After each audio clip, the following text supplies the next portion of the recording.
Desperation drove her to the streets, selling bottles of water to keep her dreams alive.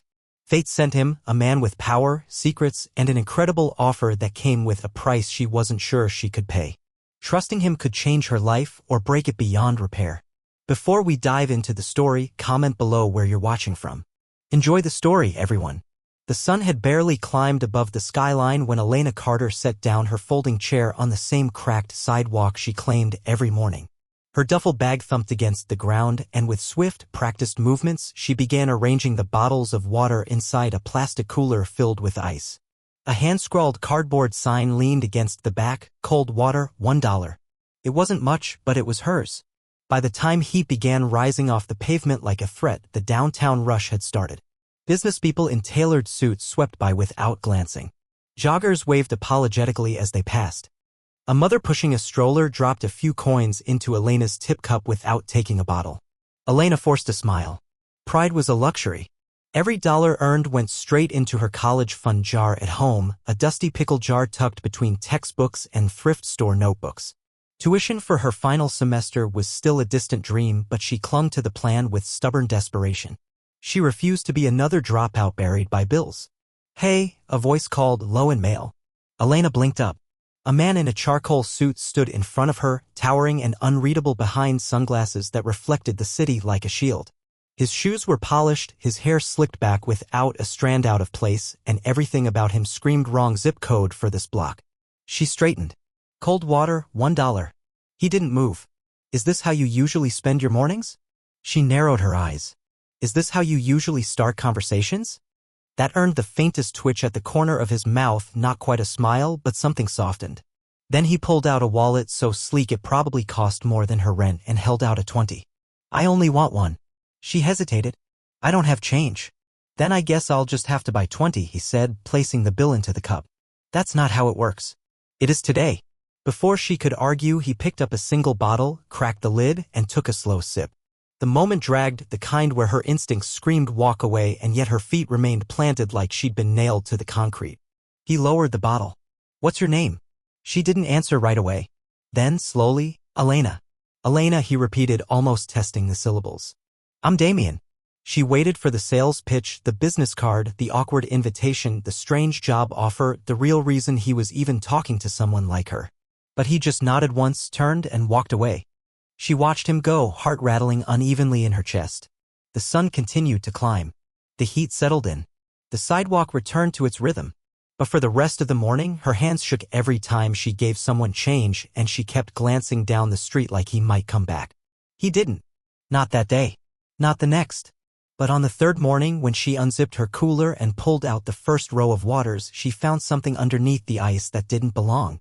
A note in a Ziploc bag, perfectly sealed, no name, no smudges. It read, "If you're serious about making things happen, meet me at 2 p.m. Café Violetta, corner of 12th and Main. Ask for Mr. Wolfe." Her pulse jumped. This wasn't just strange now, it was bordering on terrifying. But something inside her, the same part that had walked out of the financial aid office with dry eyes and a burning throat, the same part that had sold water in 100-degree heat without letting herself cry, that part whispered, "Go." She showed up 15 minutes early. The cafe was upscale, with flower boxes in the windows and servers who made you feel poor just by existing. Elena stood on the sidewalk in her canvas sneakers and faded jeans, staring at the door like it might bite her. She pushed it open. The hostess arched an eyebrow, but before Elena could speak, a server appeared from behind with a clipboard. "You're here for Mr. Wolfe?" She nodded. He led her to a private table in the back. The clink of porcelain and soft jazz faded as they passed. Damian Wolfe sat with his jacket off, white shirt rolled to the elbows, a tablet in one hand and a cappuccino in the other. He looked up. "Glad you came." Elena sat stiffly. "I almost didn't." "I know." Silence stretched. "Why me?" she asked finally. He set down his cup. "I've been looking for someone like you." "Someone who sells water on sidewalks?" "No. Someone who works like they're already building something. Someone who doesn't ask for pity. Someone who looks at the world and says, 'Watch me.'" She didn't know what to say to that. Damian leaned in slightly. "I run a mentorship program for young entrepreneurs. Unofficial. Selective. You won't find a website or testimonials. If I offer you a trial, just one, will you take it?" "What kind of trial?" "Help manage logistics for a new branch launch. 1 week. Paid. You don't know anything about me. I know enough. Elena stared at him. Her throat dried. This could be a trap. It could be a scam. Or worse, charity wrapped in gold paper. But there was something in his eyes. Not pity. Not smugness. Recognition. She nodded. And the moment she did, the ground beneath her life shifted just enough for everything to start moving. The next morning, she received an address via text. No contracts. No formalities. Just a location and a time. 8 a.m., Wolfe International, logistics floor, level 3. Elena barely slept. Her old laptop buzzed late into the night as she Googled everything she could find about Damian Wolfe. Private equity, real estate, restaurants, a scandal or two buried under polished headlines, and a quote from a business magazine that stuck with her. Wolfe doesn't recruit. He selects. At dawn, she stood in front of a glass tower that stabbed into the sky like a needle. Her thrifted blazer clung to her arms, and her black pants had a faint thread pulled near the knee. A detail she noticed now, under the glare of polished marble and gold-lettered names. She showed her ID to the receptionist. A badge was printed. An elevator opened like a mouth, swallowing her in quiet whoosh. On level 3, the doors parted onto controlled chaos. Staff moved fast, coordinated like a hive, screens blinking with maps and inventory spreadsheets. A stern woman in her 40s spotted her. "Elena Carter?" she asked. "Yes. I'm Tasha. I'll be your supervisor. We're finalizing the Denver shipment. Don't get in the way, just observe today." That was fine. Observation was Elena's secret weapon. She kept her head down, her eyes sharp, her notes detailed. She saw who double-checked numbers and who only pretended to. She saw how small mistakes multiplied when no one was looking. And she saw, by the end of the day, that the Denver launch would be a mess without someone catching what the confident voices missed. She stayed late, quietly correcting routing tags. Tasha noticed. "You don't talk much," she said at 7:34 p.m., arms crossed. "I listen better than I talk," Elena replied, trying not to flinch. Tasha snorted. "Keep doing both. See you at 6. Each day that week, Elena arrived earlier and left later. She worked through lunch. She fixed what others didn't see and never took credit. Tasha's nods became more frequent. By Friday, the mood had shifted. At 4:30, Damian walked in. No tie. Shirt open at the neck. His presence shifted the air, not loudly, but with weight.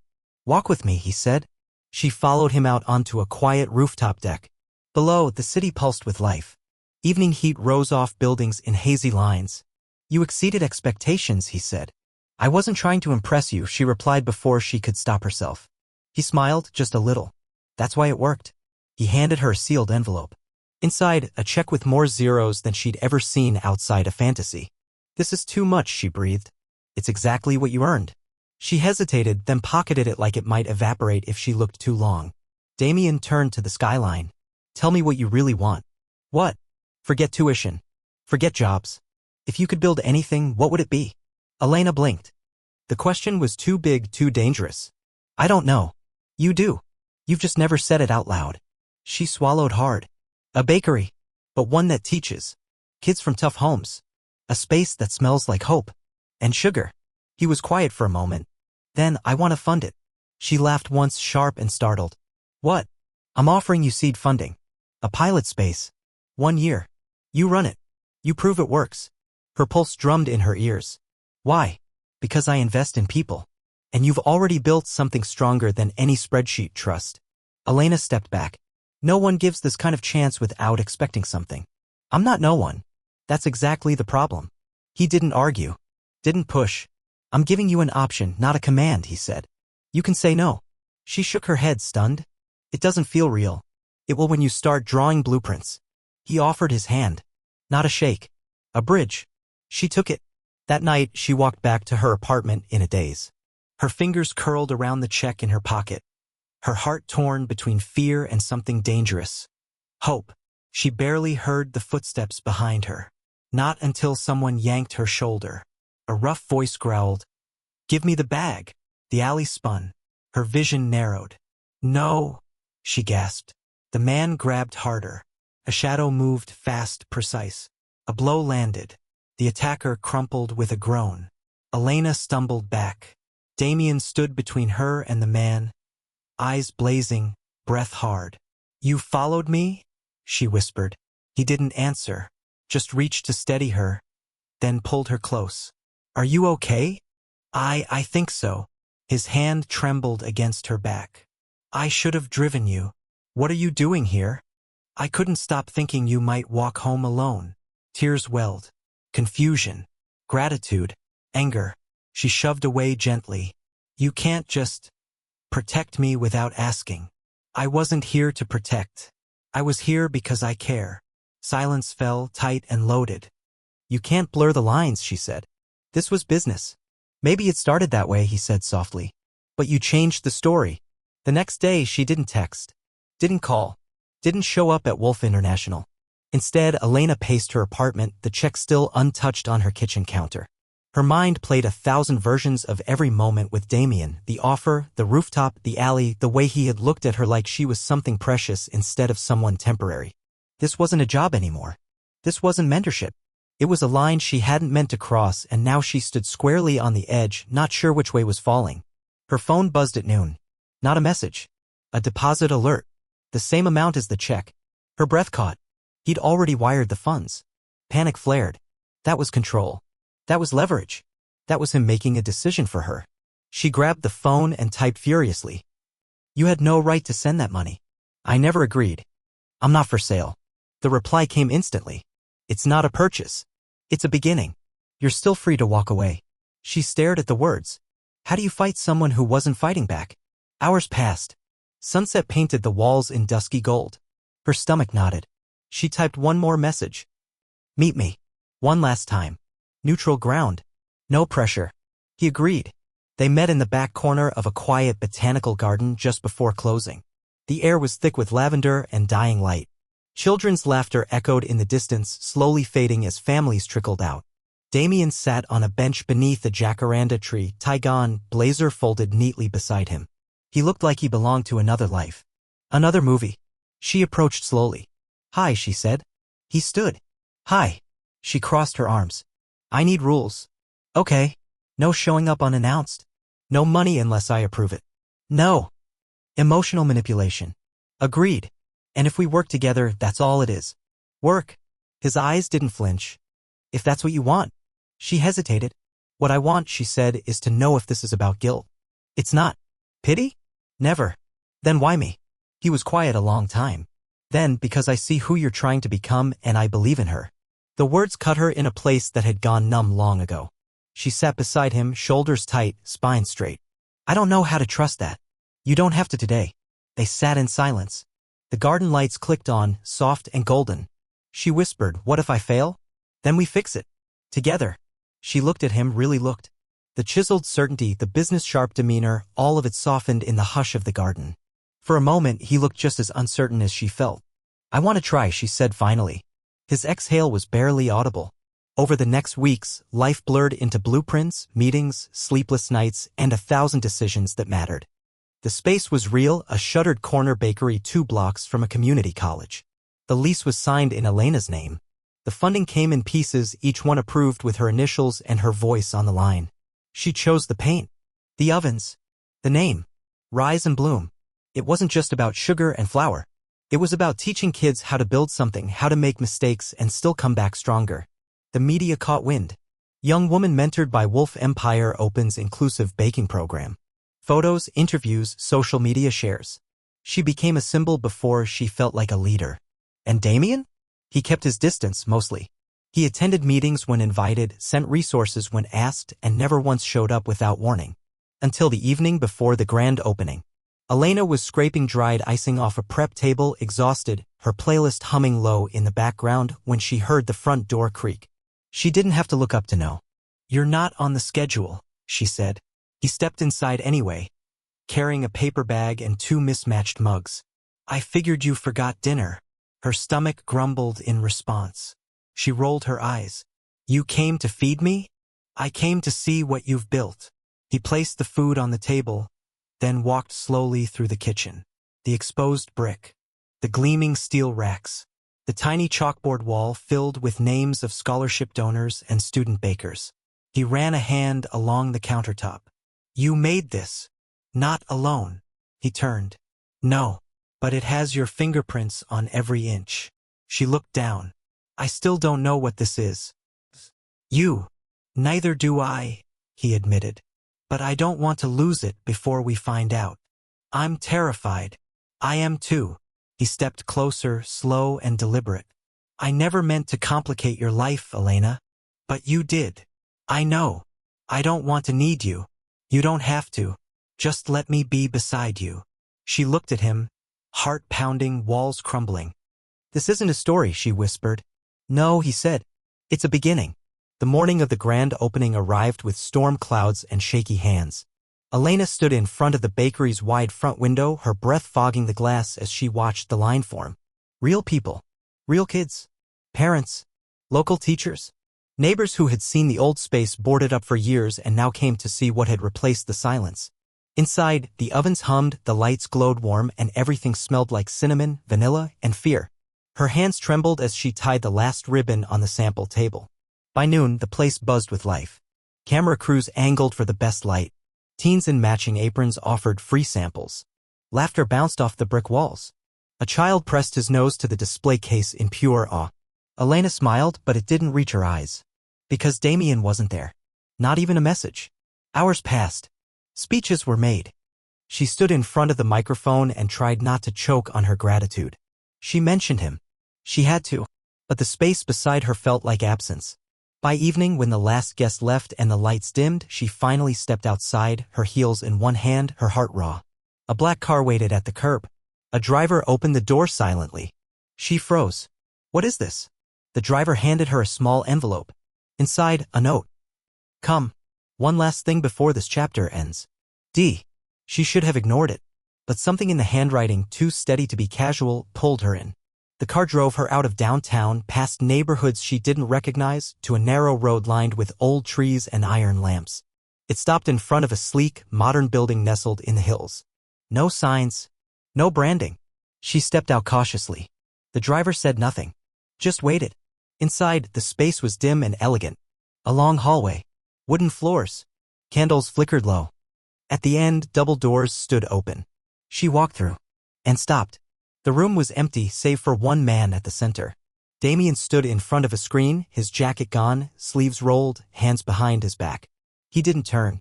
"This place," he said softly, "was supposed to be my legacy. Another exclusive retreat. Another investment. Another thing that made money and nothing else." She stepped forward slowly. "And now?" He turned. His face was pale. Tired.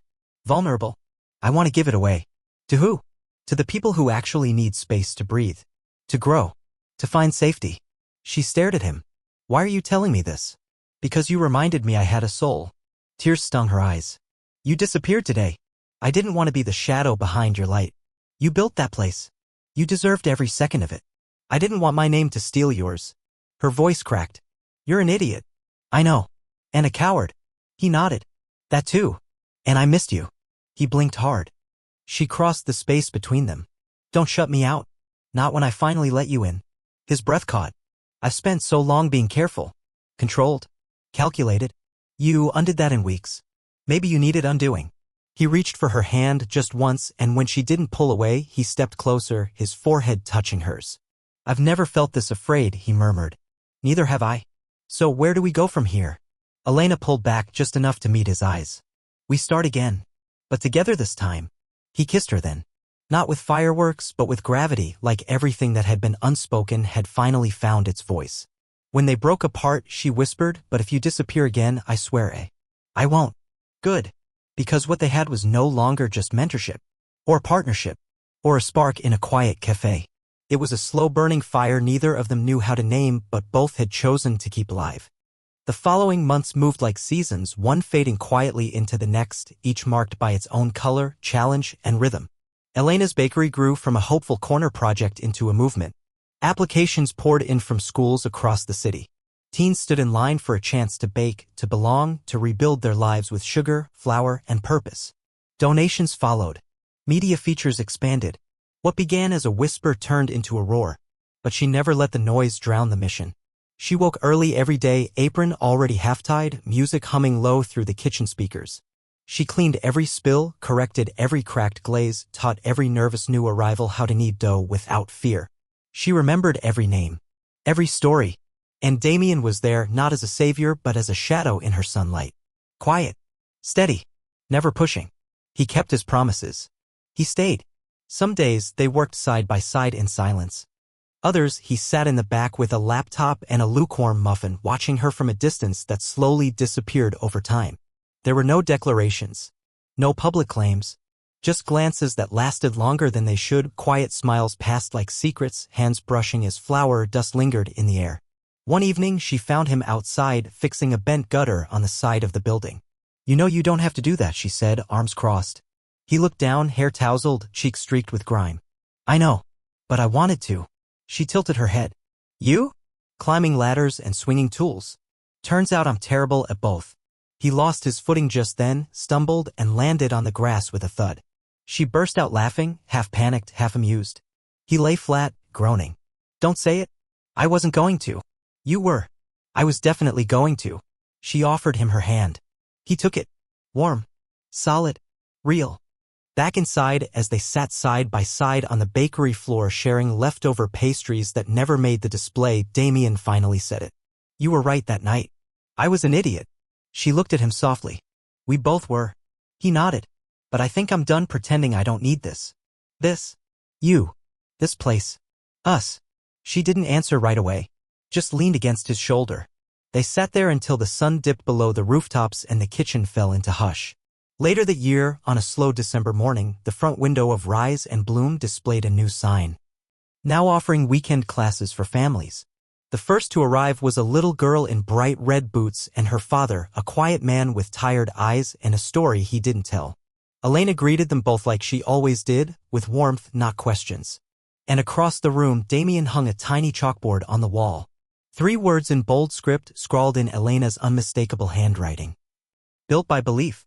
Not fame. Not wealth. Not luck.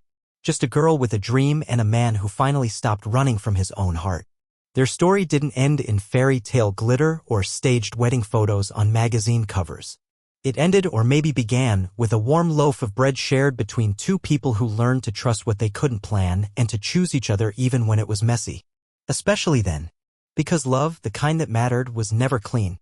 It was flower-streaked, fight-tested, and found in the quiet places no one else saw. And for Elena Carter and Damian Wolfe, that was more than enough. That was everything.